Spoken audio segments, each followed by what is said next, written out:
Hello. So, we've kind of reached the end. The end of the sad era. The end of Calc 1. Now, even though it wasn't like a lot, but there's a reason I divided it this way. There's a reason why I divided Calc 1 and Calc 2 the way I did. And it's on the scale of difficulty and the craziness. But Calc 1 is kind of like a joyride. It's fun and painful at times. But it's overall fun. It's like kind of weird how integrals and derivatives relate to each other. So the key takeaway is, hey, there's two types of operations that we learned about. We learned about what? We learned about the derivative, right? And the derivative is the dy dx thing, right?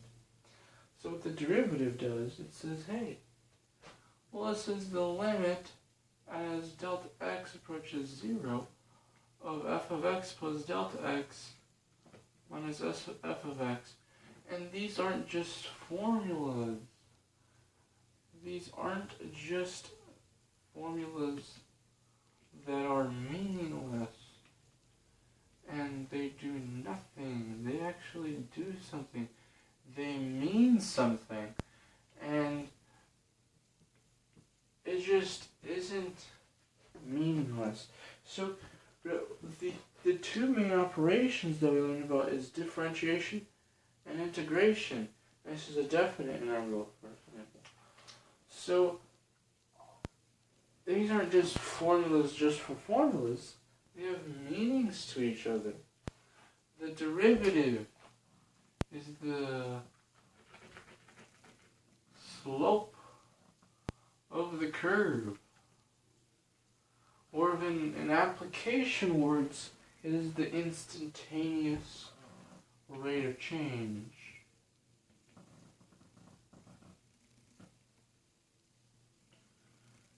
And we can see a lot of applications for that. Like, if I went in a speed limit thing, and I crossed the speed limit, and the officer is like, well, you've been traveling exactly this amount of meters per second at this second. They're using the derivative. They're using instantaneous rate of change to describe things like motion. And we have related rates. We're relating some rates. Like if I'm trying to view a spaceship or view a rocket or, watch a thing go by, and I want to find the optimal way to do it, and then I go optimization, taking the derivative tests, I'm doing all of that. Integrals give you what? Area under the curve. They also give you what? The change. They give you the change. Or it's the accumulation of rate of change. The accumulation of rate of change, also known as the change. And when you look at this, what does that mean? Well, that means, hey, if I am having a velocity versus time graph, I'm just saying, and I'm moving at some curve, and that's my speed at that certain time. If I take the integral over a certain a to b, what are my units? What are my units for f of x, v of t? It's meters per second. That's f of x, right? So meters per second is the rate of change. In this case, is f prime of x, right? The derivative, the meters per second. And we're multiplying it by dt. So this is f of t. We're multiplying it by dt, or the delta x, the dx. The delta t stands for the change in time, right? The seconds. And you cancel these units out, and you get meters. It's the accumulation of rate of change. It is the change. The change in meters. How far you went. It isn't the rate of change of distance over, so it's not the rate of change of position over time. It is the change in position. So, the change in x. But this is the delta y over the delta x. So it's the accumulation of rate of change. And remember, we talked about the model. The model of g of x being a function which is modeled by what? Accumulation of rate of change, or area under the curve. From a to what? From a to x, right? Of f of t dt. This kind of gave us some function, g of x, that related. Say, well, g of x, what does g of x give me? It gives me the change in t. It gives me the change in t from a to some x value. If I take the derivative of both sides, I get what? I get f of x. I have to get f of x. And what is the derivative of this function tell me? It tells the rate of change. It tells me the rate of change.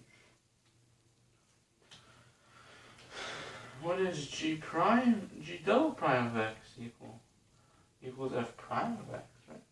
What does that tell me? That tells me what? This tells me the change. It tells me the rate of change. This tells me the rate at which the rate of change is changing. It's the second derivative, and the whole concept of change and the fundamental theorem of calculus, the A and B, relates this idea. I want to make it more clear that the integral from a to b of f of x dx equals what? It equals capital F of b minus capital F of a. Well, what is this? What is this representing? This is representing the change, because it's derivative. It's f prime, sure, yeah, but it's something. It's the rate of change times the change, which will give me what? Sorry, it'll give me the change. It'll give me the change. What is this? What is the change defined as? It's defined the end minus the beginning. It is subtracting the change equals the end minus the beginning. So if we manipulated this, we added a f of a to both sides, this formula makes so much sense. It's saying the integral, f of a plus the integral of from a to b of f of x dx equals f capital B. This is saying, hey, if you have some starting value, and you apply the integral to the rate of change on some interval, it'll give you the change on that interval. So if you add the start and the change, you'll get the end. This is very useful for so many problems. And so many people miss this idea. We can actually change equations, right? With integral signs, and we gotta interpret the meanings of it. And Calculus 1 really is about meanings of everything. And it's showing you how, well, what is the meaning of the integral? What does it do for us? What does it give us? So it's all this application stuff that's very important. I don't want to make this video very long. I just want to review, I want to recap what our two big ideas were. The derivative and the integral, they both have limits in them. What are the limits saying? The limits help us understand the concept of the derivative and the integral. And the reason why I kind of cut Calculus 1 the way it did is because we can focus on the meaning and the application. And that's really what it's about. So, I gave you like a unit, right? Limits. I gave you the first concept of what a limit is. What is a limit? What does it do for us? How does it help us for the next section, which is differentiation? The process of, hey, we can take a derivative. What does it mean? It means the rate of change, right? What does the rate of change mean? Well, it's how something is changing with respect to another variable. Like, how is my square, the area of my square increasing with my left side? How does that work, you know? The rate of change. And then we did integration, which tells us, well, I know my derivative, can I find my change? I know the rate of change, I want to give me the change on some interval. I want to find the area under a curve. I want to find all these things. The change. Notice that calculus is all about change. Change, the rate of change, and the change. Integration, and then I did application.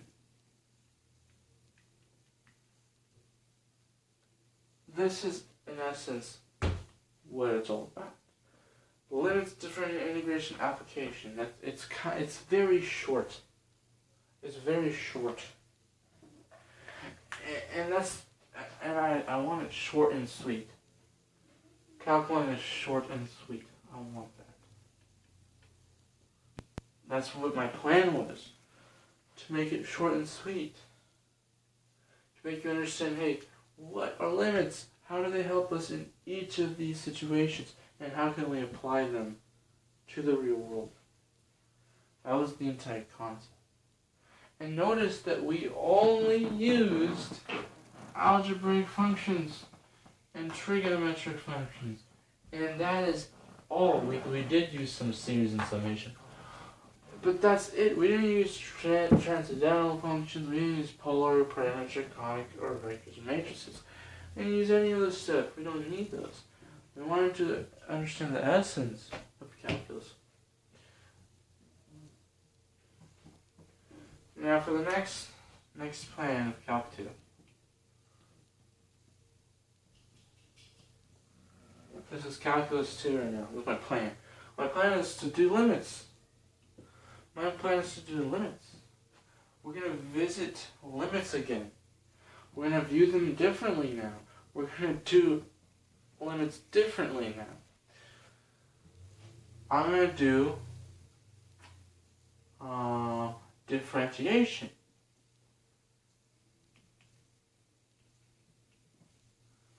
But we're not going to really focus on that. We're going to look at transcendental. Transcendental functions and how they behave. That kind of relates to our limits. But we're going to get some integration techniques.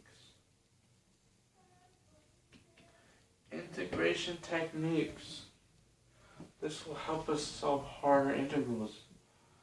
So transcendental, which we'll have a lot of integrals for, integration techniques, which we can do a lot of integrals for.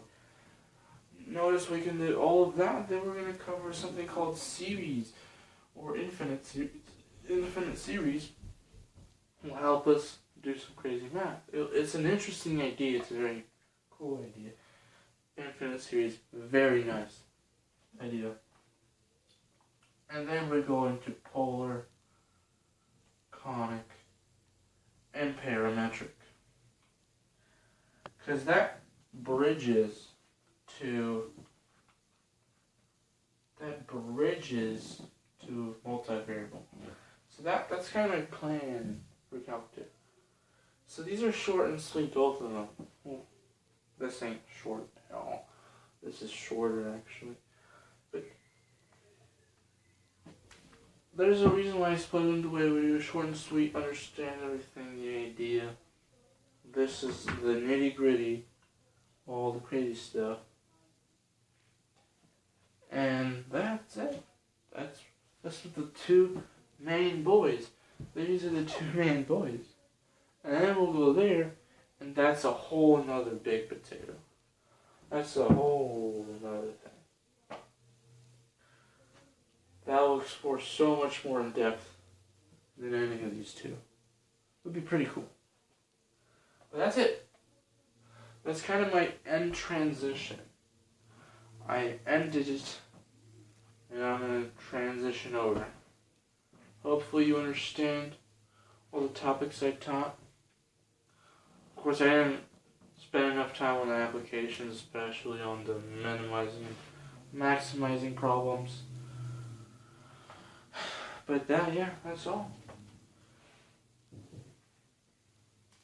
And also, I do want to fit differential equations here. I do want to fit differential equations here. And then we'll do infinite series. There you go. Something to look forward to. This is some big, massive application, cool stuff. One of the craziest concepts, man. This course, really fun. This course, super fun. They're both fun courses. But we all know this is the best one. That's my video.